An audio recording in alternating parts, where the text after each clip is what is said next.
ઓય શું કરે છે આ તું? બકરીની લીડીને કચરીને છોડમાં ભભરાવું છું. કેમ બકરીની લીંડી? એના કરતા તું તબેલામાંથી ગાય ભેંસના છાણ લાવી દઉં તો ના ચાલે? ના, એનાથી તો છોડ બળી જાય. એના કરતા તો બકરીની લીડીનો ઉપયોગ સારો, કારણ કે બકરી બધી પ્રકારનું વનસ્પતિનો ચારો ચરે એટલે છોડનો ઉછેર સારો થાય. વાવ.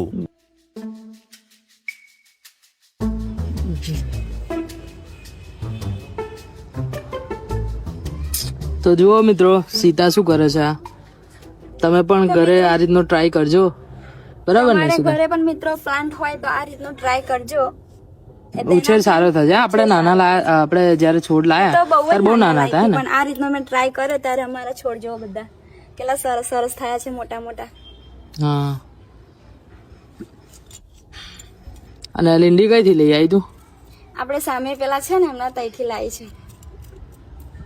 કોકી ભાઈ? હા, એમને તઈ બકરી છે ને, તો તઈ મેં કઈ રાખી તું કે લીંડી આલજો હોય તો.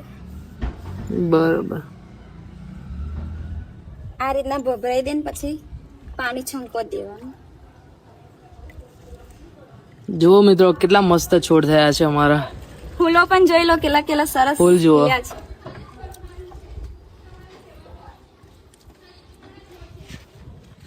હું બતાવી દઉં એમને.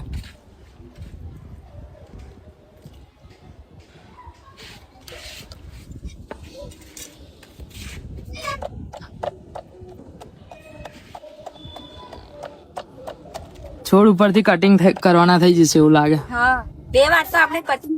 આ બી મસ્ત થયું. જો શું છે આને? એ સૂર્ય. સૂર્યમુખી છે, રેડ કલરની છે, અને પેલું છે યલો કલર. અને આ તુલસી સુકાઈ ગઈ છે ને, હા, એ સુકાઈ તો ગઈ. આપણે અહીંયા આગળ બીજું કંઈક રોપી દઈશું. હા, એ આગળ આપણે વરાધ્યું રોપી દેવાનું છે. હા, એ બતાવવાનું રહી ગયું. જો કુંવરપાઠું છે અને વરાધ્યું, અને ફૂલ વચ્ચે હતા ને. જ્યારે ફૂલોની સીઝન હોય ને ત્યારે જ થાય છે વરાધ્યુંમાં.